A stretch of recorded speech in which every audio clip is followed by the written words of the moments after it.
السلام علیکم dear viewers, ہمارا آج کا ٹاپک ہے سورہ توبہ میں بسم اللہ الرحمن الرحیم پڑھنے کا حکم، یا سورہ توبہ سے پہلے بسم اللہ الرحمن الرحیم کیوں نہیں پڑھی جاتی۔ قرآن مجید کی سورتوں میں ایک ایسی سورت ہے جس کی ابتدا بسم اللہ الرحمن الرحیم سے نہیں ہوتی، اور وہ سورہ مبارکہ سورہ توبہ ہے۔ اگر کوئی شخص بغیر بسم اللہ الرحمن الرحیم پڑھے ہی سورہ توبہ کی تلاوت شروع کر دے اور درمیان میں رک کر دوسرے دن اسی جگہ سے تلاوت شروع کر دے تو کیا وہ بسم اللہ پڑھ سکتا ہے یا نہیں؟ تو دیکھیے بھائیوں اور بہنوں،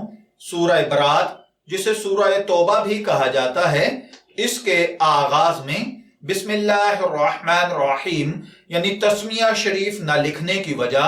حضرت عثمان رضی اللہ تعالی عنہ سے یہ منقول ہے کہ اس سورت کے مضامین چونکہ اس سے پہلے کی سورہ یعنی سورہ انفال سے ملتے جلتے ہیں، اس لیے ہمیں خیال ہوا کہ یہ سورہ انفال کا جز نہ ہو، پس احتمال جزئیت کی بنا پر بسم اللہ نہیں لکھی گئی، اور مستقل سورت ہونے کا احتمال بھی باقی تھا، اس کی بنا پر اس کو ماقبل کی سورت سے ممتاز کر دیا گیا، گویا جز ہونے یا نہ ہونے کے دونوں پہلوؤں کی رعایت ملحوظ رکھی گئی ہے۔ اب سوال یہ پیدا ہوتا ہے کہ اس میں بسم اللہ الرحمن الرحیم کا کیا حکم ہے؟ تو اس سورت کے شروع میں بسم اللہ شریف پڑھنے کا حکم یہ ہے کہ اگر اوپر سے پڑھتا چلا آ رہا ہو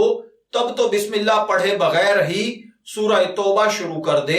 اور اگر سورت سے تلاوت شروع کرے تو عام معمول کے مطابق اعوذ باللہ بسم اللہ پڑھ کر شروع کرے۔ اسی طرح اگر اس سورت کے درمیان تلاوت روک دی تھی تو آگے جب تلاوت شروع کرے تب بھی اعوذ باللہ اور بسم اللہ دونوں پڑھ کر تلاوت شروع کرے۔ میں دعا گو ہوں کہ اللہ تعالی ہمیں ان باتوں کو سمجھ کر ان کے مطابق عمل کرنے کی توفیق عطا فرمائے۔ شبیر احمد کو اجازت دیجیے، پھر حاضر ہوں گے کسی نئے ٹاپک کے ساتھ، تب تک کے لیے اللہ حافظ۔